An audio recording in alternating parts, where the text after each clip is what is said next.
Big Rusty, la rumeur était là depuis quelques jours, ça y est, c'est officiel. Morgan Charrière signe à l'UFC.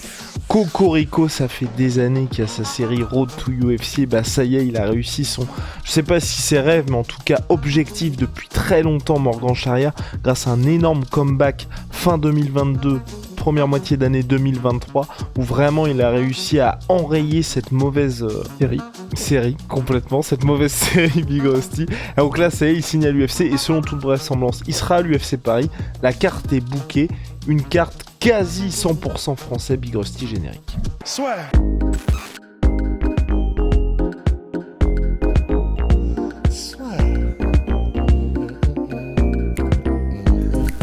Paris sur le MMA avec Unibet. Quelle sera l'issue du combat? Une soumission? Un KO? Paris sur les meilleures cotes avec Unibet. Il y aura énormément de Français à l'UFC Paris et Morgan Charrière signe à l'UFC. Franchement, Big Rusty, pour l'ensemble de son œuvre, c'est mérité parce que ça fait très très très longtemps qu'il avait ça comme objectif et il n'y avait aucune autre organisation, c'était Road to UFC. Bah, c'est pour ça. Non, en vrai, je pense que le terme rêve là que tu as utilisé, il est pas exagéré parce que il a littéralement nommé la série YouTube Road to the UFC, donc c'est un truc. Il devait tellement l'imaginer, et puis les hauts, les bas, les trucs de putain merde, les 2 défaites, et puis pour le titre, tu perds le titre et machin, mais tu remontes, et puis t'as l'espoir, et l'UFC qui arrive, et le compte à rebours. Honnêtement, c'est une aventure de fou qu'il a vécu depuis qu'il a commencé ça, et ce qui prend des couilles quand même, hein, de dire au monde, voilà, moi, je veux l'UFC, sachant que tu t'exposes à tous les gens, dès que tu as une défaite ou un truc, ils vont dire, bah alors, l'UFC.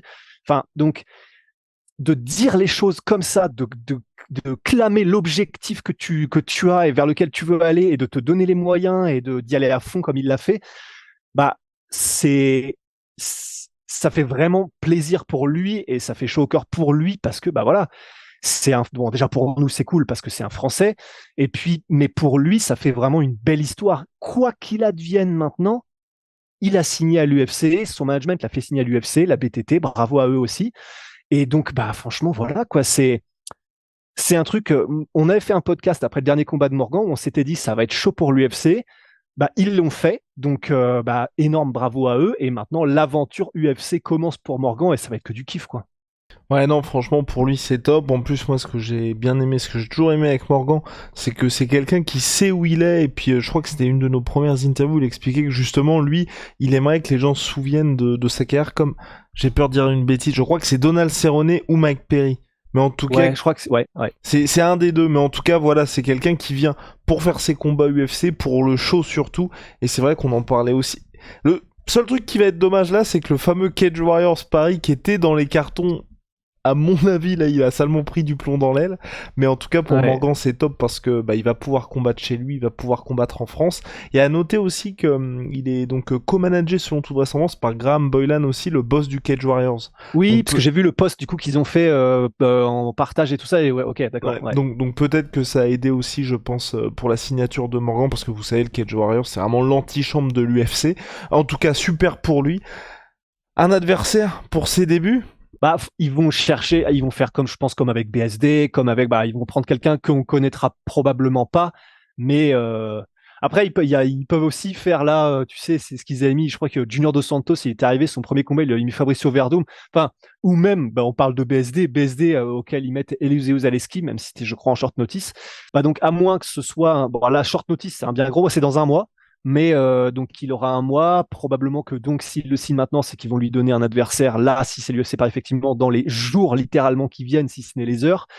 Donc probablement que ce sera un nom, j'imagine, effectivement, qu'on ne connaît pas encore, comme les adversaires avant que BSD commence à écraser toute la route et à cramer la route comme Ghost Rider.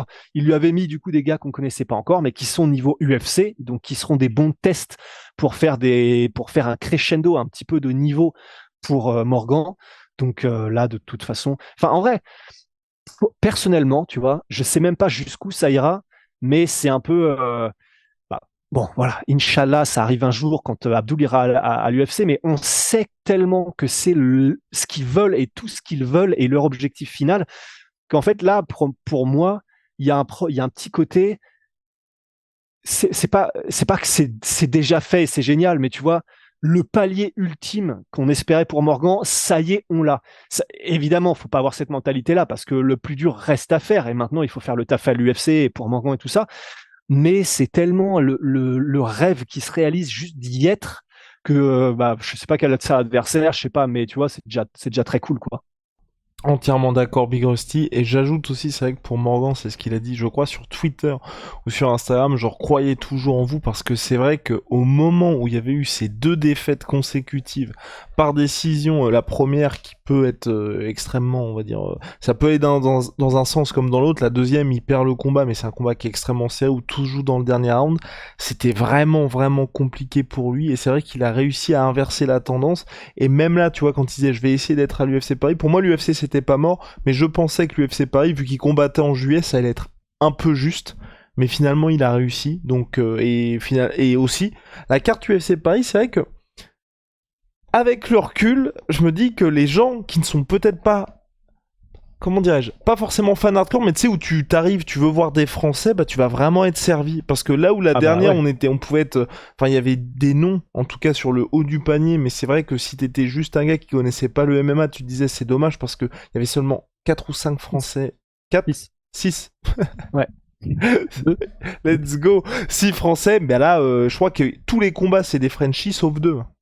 Ouais, non, c'est effectivement, c'est impressionnant. Ouais. Donc non, franchement, ça va être. Donc ça aura lieu le 2 septembre prochain à l'Accor Arena. Big Rusty, est-ce qu'on a quelque chose d'autre à ajouter sur la signature de Morgan Charrière, sinon que on se pose encore plus de questions pour la signature d'Abdoul Abdouragimov, parce que là, oui, les gars, on a les 12 combats normalement. L'UFC va pas faire 13 combats, ils ne font jamais ça, donc ça veut dire que pour Abdoul, c'est mort. Et au niveau du timing, vous allez pas annoncer un mec s'il combat pas sur la carte de l'UFC Paris. Donc c'est vraiment, vraiment très étrange. En fait, c'est ça. Et c'est vrai que, tu vois, pour ne rien vous cacher, là, aux gens qui écouteront, qui entre ce podcast, c'est vrai qu'une des premières réactions qu'on a eues là, quand on a entendu la nouvelle, c'était un mix entre putain, content pour Morgan, enfin, ça y est, le rêve est réalisé, et mais putain, mais c'est pas possible pour Abdoul, quoi. Enfin, c'est vraiment un truc de malade. Donc, franchement, voilà, c'est bien pour le MMA français. La BTT, là, ils ont tout explosé. Yanis Gemouri, BSD, Nora Cornol, hein, je crois aussi. Et donc là, Morgan Charrière, donc voilà, Guillaume Pelletier, la BTT, bravo à eux. Mais c'est vrai que du coup, on se pose effectivement encore plus de questions pour Abdoul qui éclate tout, qui est en trois catégories de poids différentes. Et c'est vrai que perso, tu vois, je peux pas parler pour toi, mais j'ai pas pu m'empêcher d'avoir aussi cette pensée pour Abdoul quand on a entendu cette nouvelle signature d'un Français, même si c'est Morgan. Il a des fans derrière lui, beaucoup. Il est très connu en France et donc forcément, ça a dû aider aussi.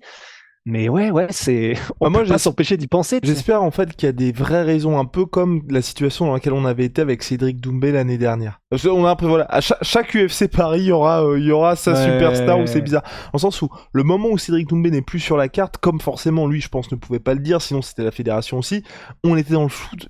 Attends, le mec il est annoncé, finalement il combat pas, les explications sont un peu bizarres parce que je pense qu'il bataillait aussi pour être sur la carte, mais finalement aujourd'hui, les mois sont passés, on a clairement les raisons. Et effectivement, il y a un truc qui s'est passé médical qui a fait que Cédric Doumbé ne pouvait pas être sur la carte de l'UFC Paris. Pour Abdoul, là, je pense que, comme, à mon avis, il doit y avoir des tractations, des discussions, et qu'il y a un endroit où ça coince, mais ça doit pousser d'un côté comme de l'autre, malheureusement, nous, on est dans une situation où c'est extrêmement frustrant. Vous êtes dans la même situation que nous, mais à mon avis, dans un an, enfin, en tout cas, une fois que ce dossier-là sera entériné, pour le meilleur ou pour le pire, hein, enfin quand je dis pour le meilleur ou pour le pire, qu'Abdou signe à l'UFC ou dans une autre orga, on connaîtra les vraies raisons. Mais c'est vrai que pour l'instant, c'est relou parce qu'on se dit ça n'a aucun sens. Le mec, comme tu as dit, a explosé tout le monde, double champion d'Ares. Qu'est-ce qui manque? Et puis en plus, il y a on va dire, il y a le public qui est derrière lui. Ouais, non, c'est clair. Et en plus, du coup, bon, middleweight, non, mais il pourrait combattre là limite en short notice s'il le faut, parce qu'il était chaud pour le prendre. En welterweight ou bon, lightweight, c'est un peu chaud pour un short notice, mais en tout cas, voilà, il pouvait prendre n'importe qui, même sous un mois, je pense. Ils auraient fait le taf avec Clément Marcoux et avec l'équipe. Mais ouais, j'ai hâte de savoir, effectivement. Là, c'est vrai qu'en fait, c'est l'incertitude qui fait que du coup, parce que pour le coup, là, on en a vu passer maintenant des théories, et même là, il y en a qui commencent à popper, même avec Ali Abdelaziz et tout. Et on commence à se dire, mais enfin, ouais, Parce que, alors, je crois, les raisons, du coup, là, qu'on a actuellement, en tout cas qu'on connaît, c'est un, ils ont trop de Russes à l'UFC. Deux, c'est une catégorie où il y a déjà beaucoup de lutteurs et de grappleurs, la catégorie welterweight. Et trois, à part du coup le fait que c'est Abdouragimov, il y avait le nom, il y avait la catégorie welterweight où ils n'ont pas besoin de grappleurs en plus. Et est-ce qu'il y avait une autre raison qu'on connaît en tout cas? Non, c'est tout. On ne peut pas s'empêcher de drifter sur Abdul parce que forcément c'est dans la tête de tout le monde, mais bravo à Morgan, bravo à sa team, et maintenant voilà, enfin le rêve est réalisé, et maintenant le taf commence, la deuxième partie, le deuxième chapitre quoi. Exactement, et puis très bonne nouvelle en plus pour la signature de Morgan, parce que il reste des King Mogo sur Onai, parce que oui les gars, on a fait un savon avec Morgan Charrière. Le King Mogo avec Morgan Charrière les gars, voilà, fait en collab avec le Last Pirate, il est disponible sur Onae, HONAE.fr, comme d'habitude, c'est Made in France, charbon actif, collagène, vitamine E et huile de baobab. C'est dispo, Big Rusty, see ya.